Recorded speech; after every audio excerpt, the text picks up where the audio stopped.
तो सचिन, सबसे पहले आपके पास आते हैं, बताइए फटाफट कि आज आपकी कॉल क्या है। मेरा पहला कॉल है यहाँ पर अपोलो टायर में, बिकॉज डेली चार्ट्स पर स्टॉक जो है वो near to the trend line breakouts के पास में मोमेंटम कंटिन्यू करता हुआ नजर आ रहा है।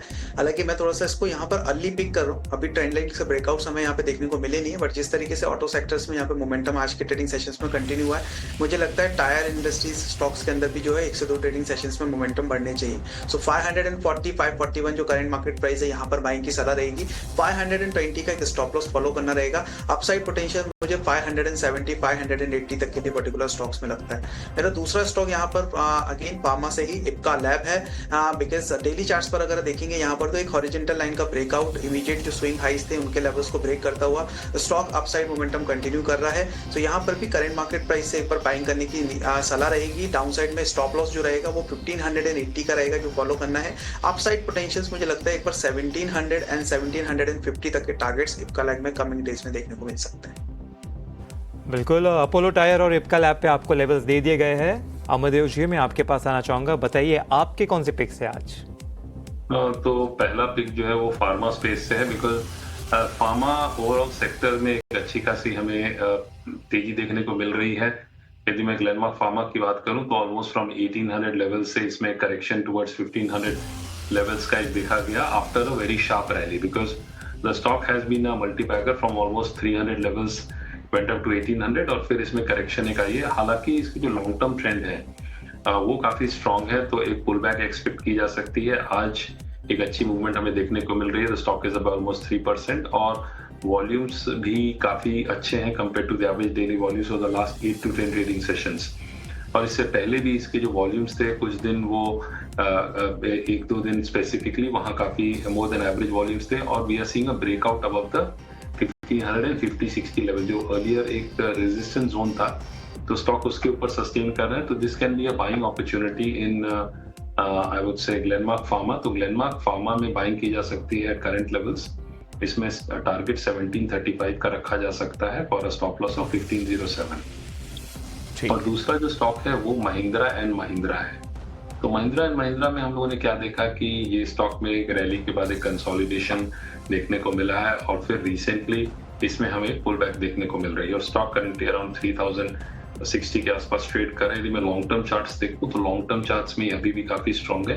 हालांकि अपर साइड में इसे एक जरूर रेजिस्टेंस मिलेगा, easily it will not be able to sustain, तो इसमें भी एक बाइंग अपॉर्चुनिटी बन सकती है for a target of 3215 on the upside, और इसमें जो स्टॉप लॉस है वो 2921 का रखा जा सकता है।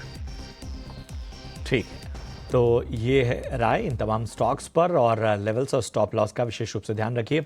अपने आपके पास आना चाहूँगा, ज़रा भारत डायनेमिक्स देखिए।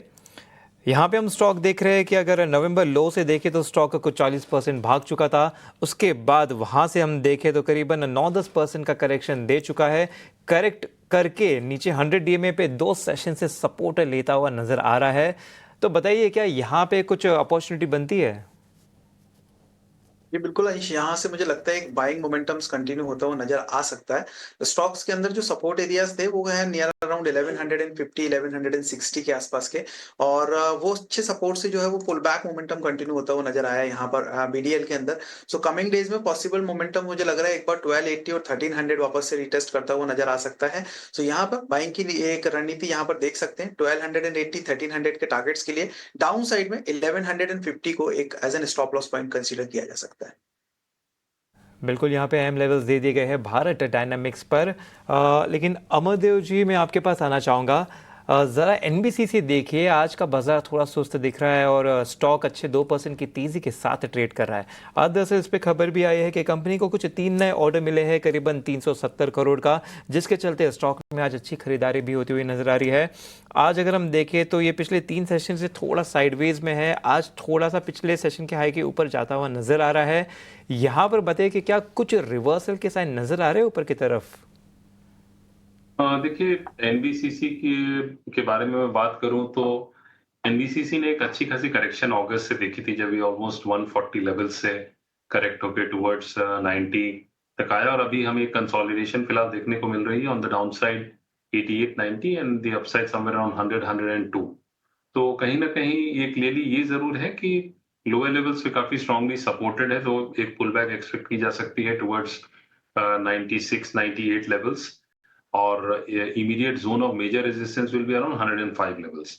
तो पॉसिबिलिटी है कि पुल बैक आएगी। टेक्निकली मैं देखूं तो इंटरमीडिएट टर्म ट्रेंड जो है वो अभी भी काफी नेगेटिव है।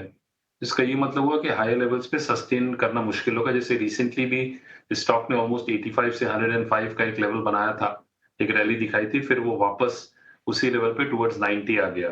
तो it is not able to sustain. तो आइडियली 100 के ऊपर सस्टेन करता है, then you can expect some rally towards 105, क्योंकि लॉन्ग टर्म जो चार्ट्स हैं उस पे ट्रेंड तो पॉजिटिव है, लेकिन वो मोमेंटम हैज डिक्लाइन सिग्निफिकेंटली। इसका मतलब ये हुआ कि stock can be in a trading range, तो very good from a trading perspective. 85 90 is a very strong base, तो उधर आता है तो बाइंग की जा सकती है। जब तक ये 105 के ऊपर कंसिस्टेंटली सस्टेन नहीं करता है तो don't expect any rally in the stock. तो ये है एनबीसीसी पर राय इस वक्त आती हुई। और चलिए बढ़ते हैं आगे और लेकर आते में भारत का दुनिया में दबदबा बढ़ता जा रहा है। नए आईपीओ से पैसा जुटाने में इस साल एनएसई दुनिया का नंबर 1 एक्सचेंज बन गया है। इस पर और डिटेल्स दे रहे हैं शरद दुबे। जी शरद। जी बिल्कुल, 2024 भारत के लिए एक शानदार साल रहा है अगर आईपीओ की बात करें तो। और इंटरेस्टिंगली एनएसई जो है एकमात्र एक्सचेंज है जहां पे आईपीओ जो साइज है वो सबसे ज़्यादा पूरे विश्व में देखने मिली है।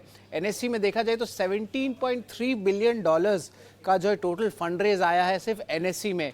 ये जो है पिछाड़ दिया है नास्डैक को भी और एनवाईएसई को भी। दोनों ही यूएस के जो एक्सचेंजेस है इनका जो रेंज है लगभग 15.9 टू 16.5 बिलियन डॉलर्स आता है। इसके अलावा चौथे और पांचवें पोजीशन पे जो है हांगकांग स्टॉक एक्सचेंज और शंघाई स्टॉक एक्सचेंज है, जहां पे कुल फंड रेज जो है आईपीओ के जरिए सिर्फ 8 से लेके 10 बिलियन डॉलर तक हुआ है। यानी कि इस साल का बादशाह एनएसई है और इंडिया के जो है सबसे ज़्यादा आईपीओ जो है एक एक्सचेंज से आया है, तो ये एक बड़ी रिकॉर्ड बन जाती है। लेकिन याद रखिए चाइना को भी जो है पिछाड़ दिया इंडिया अगर आईपीओ की बात करें एक्सचेंजेस के ज़रिए। और इंटरेस्टिंगली जो फास्ट ग्रोइंग भारत की जो मार्केट है यहाँ पे सिर्फ यूएसई है जो एकमात्र कंपनी देश है जहाँ पे उन्होंने ज़्यादा रेस की है लिस्टिंग्स के ज़रिए। इसके अलावा कंपनी जो है भारत के हाई वैल्यूएशंस, अच्छी ग्रोथ प्रोस्पेक्ट्स के कारण जो है एमएनसीज भी आ रहे हैं, बड़े बड़े कंपनीज की जो है लिस्टिंग भी हुई है। और अगर हम बात करें कि आईपीओ की संख्या के क्या आंकड़े क्या है तो भारत की संख्या देखिए 150 से 2 गुना हो गया 2 साल में, 310 लिस्टिंग्स हुई है। वही अमेरिका की बात करें तो मॉडरेटेड है और चीन की देखें तो भारी गिरावट आई है 2024 में, क्योंकि उनके रेगुलेटरी इश्यूज में भी थोड़ी दबाव आई है कैपिटल मार्केट्स को लेके। ये तो आईपीओ की संख्या हुई, लेकिन आईपीओ की वैल्यू क्या है लिस्टिंग्स की, इसको भी स्क्रीन पे लाते हैं। तो यहाँ पे देखिए भारत का जो बढ़ा है 2023 से 2024 में 2 गुना हो गया है आईपीओ की वैल्यू। वही अगर अमेरिका की बात करें तो यहाँ पे भी ग्रोथ आया है, बट उतना स्ट्रेंथ नहीं जितना भारत का देखा है। पर चीन का देखिए, इसका जो है भारी गिरावट आया, 50 बिलियन डॉलर लास्ट ईयर था और अब जो है सिर्फ 8 बिलियन डॉलर का है। तो आप देख सकते हैं चीन में भारी गिरावट आई है अगर आईपीओ की बात करें तो ये ओवरऑल जो है आईपीओ की गाथा मैंने आपको बताई, जहाँ पे भारत जो है आप कह सकते हैं सबसे बड़ा एक्सचेंज हो गया अगर आईपीओ के बारे में बात करें तो। एनएसई ने 17 बिलियन डॉलर से ज़्यादा का जो है आईपीओ प्रोसीड्स देखने मिले हैं इस साल। शुक्रिया करेंगे शरद आपका इस अहम जानकारी के लिए। तो आईपीओ में भी अब भारत के बाजारों का दम साफ तौर पर नजर आ रहा है और हम कोई भी क्षेत्र ले लें, भारत लगातार उसमें कामयाबी के नए कीर्तिमान बना रहा है। चलिए